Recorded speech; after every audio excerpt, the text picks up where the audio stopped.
اعوذ باللہ من الشیطان الرجیم بسم اللہ الرحمن الرحیم۔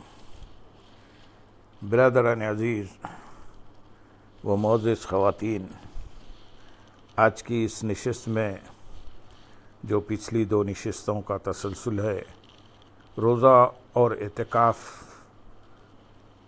اور رمضان المبارک کی فضیلت کے بارے میں بیان کیا جائے گا، جو سوال اور جواب کی شکل میں ہیں۔ تو آج کا پہلا سوال ہے، رمضان المبارک میں جنت کے دروازے کھلنے اور جہنم کے دروازے بند ہونے سے کیا مراد ہے؟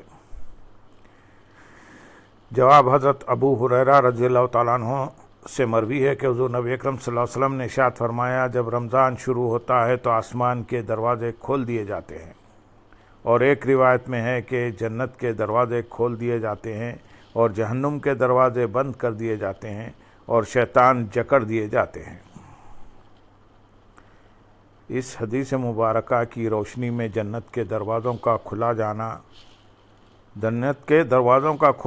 اور جہنم کے دروازوں کا بند ہونا اس امر کی طرف اشارہ ہے کہ رمضان المبارک میں ایسے اعمال کی توفیق دی جاتی ہے جو جنت میں داخل ہونے اور جہنم سے بچنے کا باعث ہیں۔ ماہ رمضان میں باقی مہینوں کی نسبت اللہ تعالیٰ کا فضل و کرم اور خیرات و برکات کثرت سے تقسیم ہوتی ہیں۔ پس روزہ دار گناہ کبائر سے بچتا ہے اور روزے کی برکت سے اس کے صغیرہ گناہ بھی بخش دیے جاتے ہیں، جس کے سبب وہ جنت کا مستحق ٹھہرتا ہے۔ حجت اللہ البالغہ میں حضرت شاہ ولی اللہ محدث دہلوی رحمۃ اللہ علیہ اس حدیث کی شرح میں فرماتے ہیں، جنت کے دروازوں کا کھولا جانا اہل ایمان کے لیے فضل ہے، ورنہ کفار و مشرکین تو ان دنوں میں گمراہی و ضلالت میں پہلے سے زیادہ مصروف ہو جاتے ہیں، کیونکہ شاعر اللہ کی حد تک کرتے ہیں۔ اہل ایمان چونکہ رمضان کے روزے رکھتے ہیں اور عبادت و ریاضت کرتے ہیں، اس مبارک مہینے میں نیکیوں کی کثرت کرتے ہیں اور برائیوں سے بچے رہتے ہیں، اس لیے ہم یہ کہہ سکتے ہیں کہ ان کے لیے جنت کے دروازے کھول دیے گئے ہیں اور جہنم کے دروازے بند کر دیے گئے ہیں۔ اور جنت کے دروازوں کے کھولے جانے کا فائدہ یہ ہے کہ ملائکہ روزے داروں کے عمل کو اچھا جان کر ان کے لیے جنت تیار کرتے ہیں، اور یہ اللہ رب العزت کی طرف سے روزے داروں کی بڑی عزت افزائی ہے۔ سوال، اللہ تعالیٰ رمضان المبارک میں امت محمدی صلی اللہ علیہ وسلم کو کن تحائف سے نوازتا ہے؟ جواب، حضرت جابر بن عبداللہ رضی اللہ تعالیٰ عنہما بیان کرتے ہیں کہ رسول اللہ صلی اللہ علیہ وسلم نے فرمایا، میری امت کو ماہ رمضان میں 5 تحفے ملے ہیں جو اس سے پہلے کسی نبی کو نہیں ملے۔ پہلا یہ کہ جب ماہ رمضان کی پہلی رات ہوتی ہے تو اللہ تعالیٰ ان کی طرف نظر التفات فرماتا ہے، اور جس پر اللہ کی نظر پڑ جائے اسے کبھی عذاب نہیں دے گا۔ دوسرا یہ کہ شام کے وقت ان کے منہ کی بو اللہ تعالیٰ کو کستوری خوشبو سے بھی زیادہ اچھی لگتی ہے۔ تیسرا یہ کہ فرشتے ہر دن اور رات ان کے لیے بخشش کی دعا کرتے رہتے ہیں۔ چوتھا یہ کہ اللہ تعالیٰ اپنی جنت کو حکم دیتے ہوئے کہتا ہے، میرے بندوں کے لیے تیاری کر لے اور مزین ہو جا، قریب ہے کہ وہ دنیا کی تھکاوٹ سے میرے گھر اور میرے دار رحمت میں پہنچ کر آرام حاصل کریں۔ اور نمبر 5واں یہ کہ جب رمضان کی آخری رات ہوتی ہے ان سب کو بخش دیا جاتا ہے۔ ایک صحابی نے عرض کیا، کیا یہ شب قدر کو ہوتا ہے؟ آپ صلی اللہ علیہ وسلم نے فرمایا، نہیں، کیا تم جانتے نہیں ہو کہ جب مزدور کام سے فارغ ہو جاتے ہیں تب انہیں مزدوری دی جاتی ہے۔ سوال، رمضان المبارک امت مسلمہ کے لیے کیا پیغام لے کر آتا ہے؟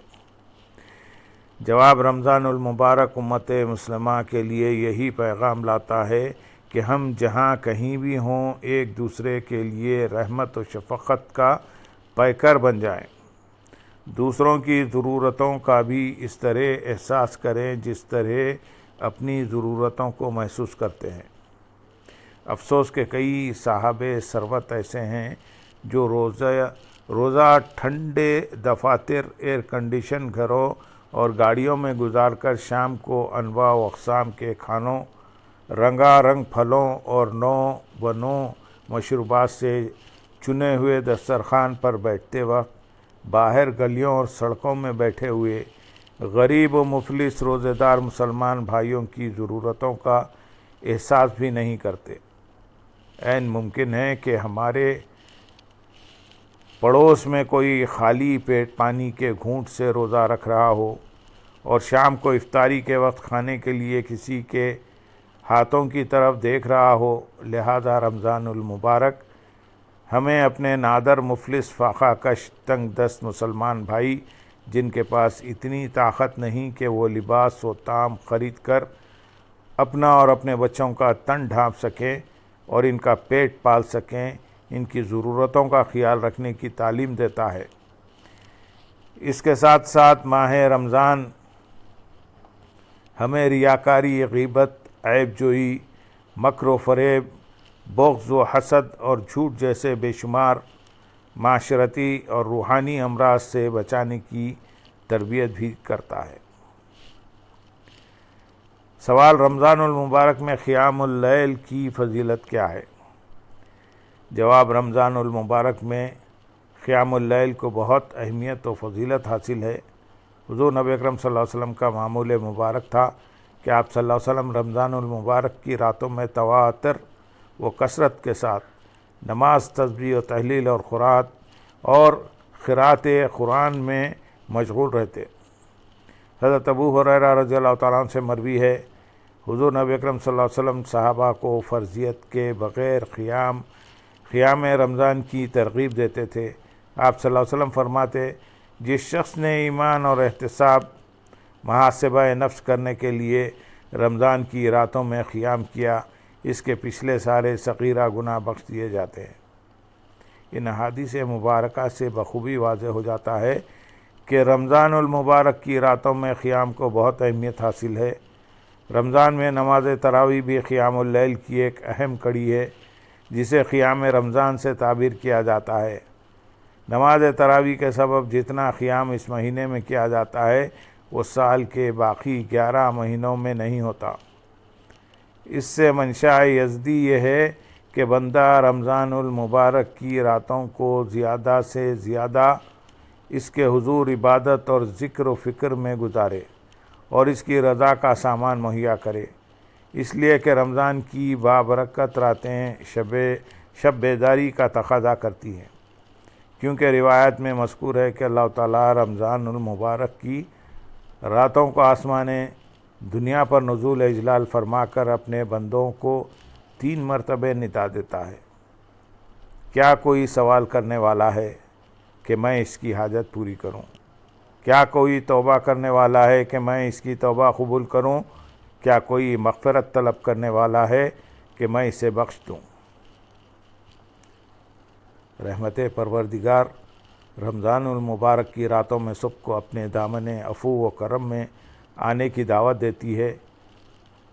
شومئی قسمت کے انسان رحمت طلبی اور مغفرت جوئی کی بجائے رات کی ان گراں بہا ساعتوں کو خواب غفلت کی نظر کر دیتا ہے، جبکہ رب کی رحمت اسے جھنجھوڑ کر پکارتی ہے: ہم تو مائل بکرم ہیں، کوئی سائل ہی نہیں، ہم تو مائل بکرم ہیں، کوئی سائل ہی نہیں، راہ دکھلائیں کسے، راہ وہ منزل ہی نہیں، راہ دکھلائیں کسے، راہ رو منزل ہی نہیں۔ یوں بد نصیب انسان غفلت کی نیند تانے یہ ساعتیں گزار دیتا ہے اور رحمت یزدی سے اپنا حصہ وصول نہیں کرتا۔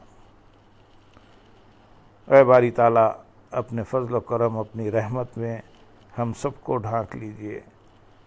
جو رمضان مبارک آ رہا ہے وہ ہم تک پہنچا دیے، ہمیں ان ایام میں زیادہ سے زیادہ عبادتیں کرنے اور خالص آپ کے لیے عبادتیں کرنے کی توفیق عطا فرمائیے، اور ہمیں اپنے گناہوں سے نجات اور بخشش و مغفرت کی دعا کرنے کی توفیق عطا فرمائیے۔ وآخر دعوانا الحمدللہ رب العالمین سبحان رب